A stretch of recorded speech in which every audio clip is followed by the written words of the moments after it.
Today's episode is brought to you by Mazars. SoundCartel.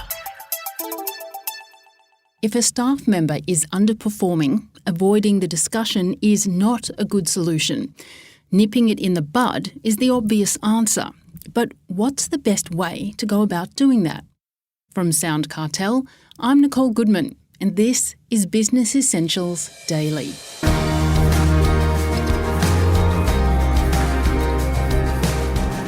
We'd like to think that all of our staff are key performers. And perhaps you're lucky, like us at SoundCartel, that they are. But for most businesses, there are those few who, for whatever reason, struggle to accomplish what's asked of them. How do you manage those underperformers? Well, HR consultant Karen Gately, CEO of Corporate Dojo, has 9 strategies you can adopt to help improve their conduct. First, though, she tells Chris Ashmore managing staff is time-consuming enough, but even more so for certain types of employees. Depending on the industry, there's varying degrees of supervision that we need to provide. I meet managers who also have a very hands-on job themselves, so juggling the staff supervision, staff management, particularly when people are underperforming whilst they're trying to meet their own workload demands can be especially challenging, especially when we're customer-facing in many environments. Well, you've identified 9 ways to manage underperforming staff. Could you take us through each one, starting with assuming the role of coach? Yeah, look, I think when a leader puts on the coaching hat, what it does is draw our focus to, how do I actually enable this human being to be successful? So a successful coach obviously helps the person to understand what success looks like. We'll guide them, we'll advise them, we'll, hold them to account to ensure that the outcome is actually happening. So a lot of managers are very hands-off and will only really get involved when something's going wrong. So I think the starting point for enabling successful performance is to make sure that we're actively in the game and we are, on a day-to-day basis giving that coaching advice and guidance to people. Well, the second key is leave no room for doubt. And again, this is about, clarity. Again, if we're talking about an underperforming person, they need to have understood in the first place what success looks like, as we've said, what are those KPIs or the outcome measures that they're going to be held accountable to. And then they need to be given feedback clearly that helps them to understand where they are sitting relative to those expectations. A lot of managers will avoid the conversation, but we do need to make sure that there isn't room for someone to just not be aware. Well, the third is face reality and act early. I have a lot of leaders who'd rather deny reality, would like to tell themselves that, things will get better. I see this during probationary periods where leaders have worked really hard to hire somebody and now they're just hoping, wishing, praying that decision was right rather than confronting the reality right in front of them that perhaps they've made the wrong decision. So, we need to fail fast. Clearly, we need to behave respectfully and have integrity and give people fair and reasonable opportunity.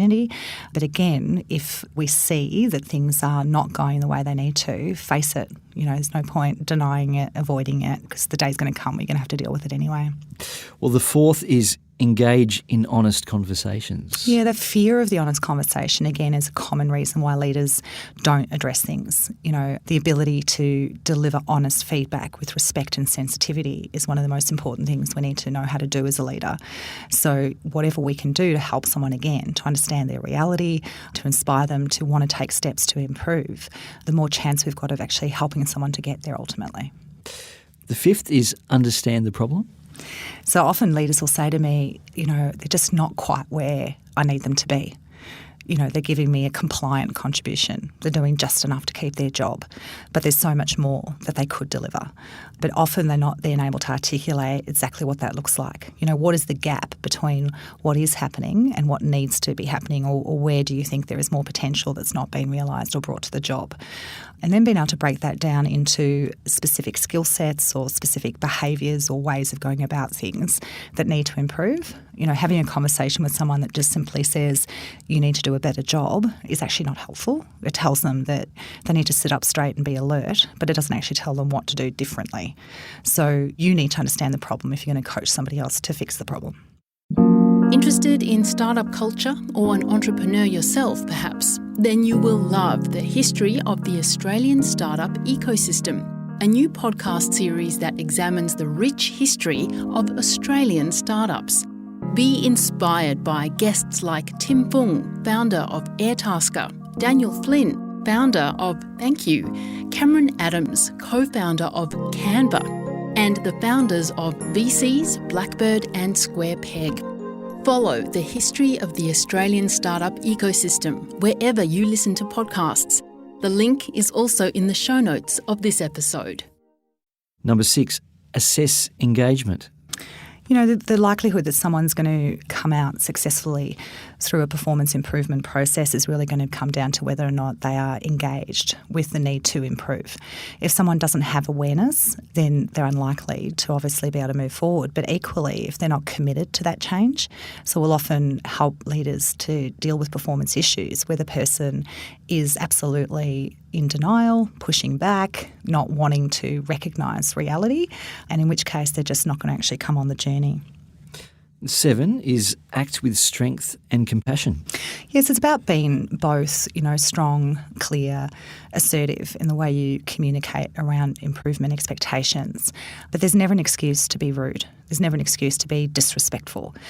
Just because somebody's underperforming doesn't give us license to lose sight of being compassionate and understanding, especially if somebody is bringing integrity, they're bringing effort, but they are struggling to actually get there. It's especially that person deserves far more than, again, as I say, being aggressive or unkind in the approach.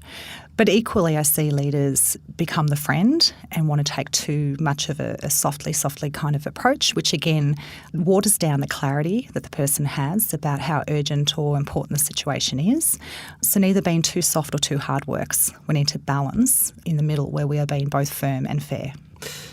Number 8 is leverage strengths. Well, again, we can often be drawn to what's going wrong. We can focus on how somebody is underperforming. But I think it's always worthwhile to stop and check ourselves as to whether or not we're really leveraging that person's strengths. Do we know what their strengths are? Are we looking for opportunities to leverage those? It's not always possible, obviously, to realign someone's job with what they're good at. But I do see opportunities for jobs to be changed somewhat to accommodate, somebody being a star in an area outside of the job that they're already in. Well, the last key, number 9, is make tough decisions. That's right. A lot of leaders can be fearful of not only the honest conversation, but then taking some of the decisive actions that they need to take. And if you have worked through a very fair and thorough process and given somebody, lawful and ethical opportunity to understand their issues and to improve, and they ultimately can't deliver in the job, then you need to be willing to make the tough call. I see leaders carrying underperforming people, particularly when they're behaving badly, to the detriment of the rest of the team. And what leaders need to understand is top performers will often leave an organisation because they're tired of carrying underperformers. And so, again, check yourself that you've been fair and ethical, and then make the tough calls that are needed. Well, you'd hope you wouldn't have to do any of this. So hiring the right people in the first place is the ultimate preventative step, isn't it? Yes. Recruitment is unquestionably the backbone of your HR strategy. If you're getting recruitment wrong, then good luck and may the force be with you, because, the amount of time and energy that is consumed dealing with poor hiring decisions is massive. So, again, get it right from the beginning, plan what the role is, what is the right selection criteria in terms of capability, but then also that cultural fit. Who's the right human to join this business, your team, for this role? That was Karen Gately, CEO at Corporate Dojo.